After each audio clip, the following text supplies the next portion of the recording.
I'd like to call up Dr. Irving Pressley McPhail, who will give us a little backdrop to our presentation today. Good afternoon. I am indeed honored to be with you this afternoon, and honored to have Johnson Controls most graciously serve as host for our June board meeting. So to all of our friends at Johnson Controls, particularly Bill and Chuck and all of the others who are here, to members of our NACME Board of Directors, our Corporate Council, Team NACME, all of our friends and colleagues, and most especially to the young people and teachers and parents who are in the audience. It's indeed a pleasure to be here, and hopefully this forum will do exactly what President Layton suggested, and that is excite and motivate you to continue your interest in STEM and to make some decisions about your career, particularly if those decisions entail helping you to make the decision to become an engineer or a scientist. U.S. competitiveness remains a concern for all of us here in this nation, and we are confident that looking at the faces, all of the bright, eager faces in this room, that those who are going to be able to resolve that conundrum are the folks who are seated here, the young people who are going to lead science and technology in this nation and in this world in the days and weeks and months and years to come. So, thank you for being here, and now let's provide some context for the issues that we're going to be discussing as a panel as we investigate a little bit more deeply the meaning of the new American dilemma. First of all, who are we? NACME is a national organization that for the past 4 decades has been committed to a single purpose, and that purpose has been to increase the representation of African American, Latino, and American Indian women and men in engineering education and careers. Our vision is, in fact, an engineering workforce that looks like America. We're celebrating our 40th anniversary, and during that time, NACME has achieved a number of very, very significant goals and objectives and outcomes. We're very, very proud that today NACME is the largest private provider of scholarship support for underrepresented minorities pursuing degrees in engineering at both the undergraduate as well as graduate levels. We're proud that in the past 40 years we have supported a large number of students, well over 23,000 students, with more than $123,000 in scholarship support. At the same time, we've developed relationships with about 160 colleges and universities around the nation. Today, our NACME Partner University Network, as we refer to it, consists of 51 universities. These universities collectively are responsible for producing about 1/3 of the total number of underrepresented minority students who earn a bachelor's degree in engineering, in all of the disciplines of engineering in any given year. So NACME has made a significant contribution, we believe, and we're very proud of, to producing diversity and equity in the field of engineering education and career development, and we look forward to our next 40 years. How is it that NACME is able to achieve this objective and achieve the work and accomplish the goals and objectives that we have been so fortunate to achieve? It is largely due to our support from a board of directors that reads like a who's who of engineering and technology, not only in the United States, but in fact, worldwide. Just take a look at these corporate logos that represent the companies that have made a commitment to support the NACME vision, mission, and strategy. We owe a great deal of gratitude to these companies for their support, and you should as well. And guess what? Johnson Controls is on that list. We also are assisted by a second body, a non-governing body in the NACME corporate structure, but a body that also represents a significant number of companies, also who have joined forces with NACME in the effort to help us achieve one day that vision of an engineering workforce that looks like America. Okay, let's delve a little bit into some of the national data and also take a look at some of the more specific Wisconsin or Milwaukee data that helps to shed some light and some background, provide some color commentary, if you will, on this notion of the new American dilemma. First, it is significant for us to recognize that the demographic realities in this country and in fact in the world are changing rather exponentially, literally as we speak.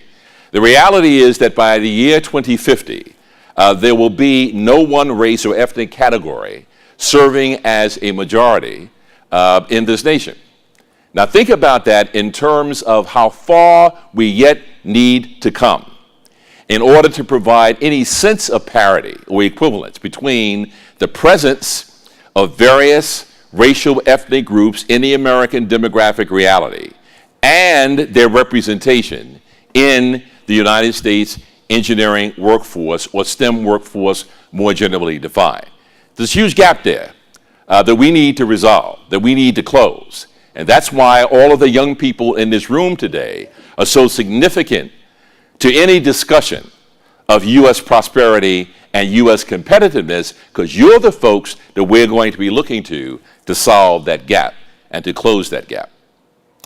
Now, we did some research on Wisconsin and Milwaukee to try to get a better feel for the realities demographically and otherwise that exist here in our host city. And we discover a number of interesting metrics. First, that there is a significant underrepresented minority population in the state, 14%. That the Latino population, as we have tracked nationally, is growing more rapidly than perhaps any of the other subsets of that demographic reality. And again, this tracks the kind of national perspective. We now actually are 6 decades past Brown versus Board of Education. And you all know that Brown versus Board of Education was that landmark Supreme Court decision that 60 years ago ended the Plessy versus Ferguson kind of world, and that suggested that separate is not equal, but separate is in fact unequal and is in fact illegal. Yet, as a number of writers have suggested in the last couple of weeks, as well as a major report from the Civil Rights Project out of the University of California at Berkeley, it appears that unfortunately segregation has increased as opposed to decreased across the board. And so again, we have a lot of work to do not only in Wisconsin, but we have a lot of work to do nationwide. If in fact we're going to live out the values and the objectives and the intent of that very important piece of legislation from the Supreme Court that we were blessed with in 6 decades ago. We also are very concerned about achievement gaps. If we're going to close that gap, we need to be concerned about making certain that all of our young people are taking the right math, taking the right science, graduating, able to go on to college and career adequately prepared and motivated. And we know that in your state, as well as in many states across the nation, there are challenges that face us in that area as well, in addition to disparities in employment that also present challenges that we need to face, not only here in Wisconsin, but in fact across the nation. Now, we know that part of the issue and part of the challenge that we have in getting our young people prepared for engineering study and STEM study at the undergraduate level and at the graduate level, part of the difficulty begins very, very early. That is to say, what we at NACME refer to as the new American dilemma really begins long before the student has reached high school or university or gone into the workforce. It really begins very, very early. And part of our concern is that so many of our young people are not taking the appropriate college preparatory curriculum. And from the perspective of STEM, far too many of our young people are not taking the mathematics and science courses that they need to take in high school in order to give them a reasonable expectation of being able to get accepted to a college of engineering and upon acceptance to have a good shot at being a very good and effective student.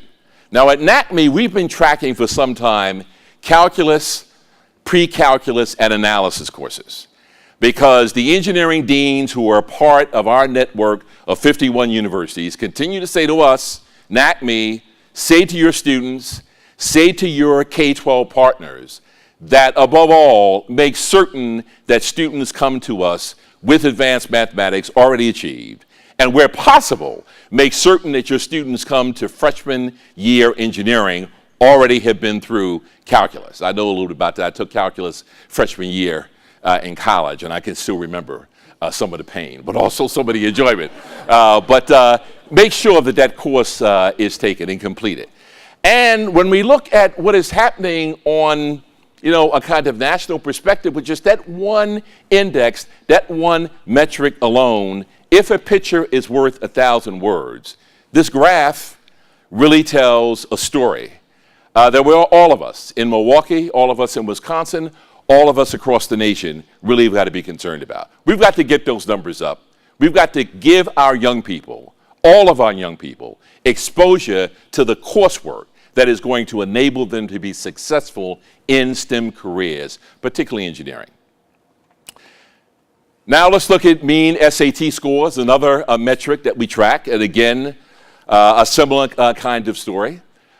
We see that those persons who are becoming an even more significant part of the American demographic reality, those groups that we're going to be calling upon to really be the leaders of science and technology, engineering and mathematics in our nation moving forward, we see in terms of math performance, we see both in terms of national, also in terms of particularly Wisconsin students in terms of 2012 data. Granted that here in Wisconsin, the mean scores are higher. We see that that gap and the variance is still there. We see in terms of ACT scores in STEM subjects now more broadly defined beyond mathematics. Same basic picture is emerging. Okay. Not only nationally, but also in Wisconsin. And now the ACT does something very interesting. They kind of group together some of the subscale scores from the ACT test to give an index or a sense of what is called college readiness, or a college readiness benchmark. Again, if you look at this data, the same basic story obtains. Okay? In fact, the sad thing is, if you look at data collected from not only NACME archives, as this data has been collected, reanalyzed, and presented, but from just about any major national report focusing on the challenges of STEM education in the United States today, the same basic pattern is going to emerge. What is that pattern? Underrepresented minority students being on the wrong end of the scale. And we need to work very, very hard to make certain that we close those gaps and make certain that all of the young people who are represented in the audience today have not only an equal opportunity to take STEM courses, but also have the resilience and the support, the good teaching, the good curriculum, and all of the other kinds of things that we try to do in good STEM education to help you to be successful. Okay. And the clock is getting away from me, so let me now move very quickly to engineering degrees. Again, a very busy chart, but what this basically is suggesting to us is that in terms of level of production at the undergraduate level, there's a lot of work that we need to do with this chart. Also, busy chart also is saying to us is that at the PhD level, generally, Americans are not earning PhDs in STEM or in engineering at rates that compare with foreign students who come to our nation, take advantage of our excellent universities like Wisconsin and Marquette, and then are able to take those skills and, in many cases, benefit their nations. We need to make certain that we have American students who are doing the same. So clearly, at the doctoral level, there are concerns here as well. There are going to be plenty of STEM jobs in Wisconsin. This was an interesting piece of research that we uncovered. But as you can see, those jobs are going to require post-secondary education in large measure and in large number. So again, the importance of you getting prepared now to be able to fill these STEM professions moving forward. And now quickly, I've mentioned our 51 universities. A little bit about our NACME Scholars. We support about 1,200 NACME Scholars a year. Our NACME Scholars are majoring in all of the major disciplines in engineering.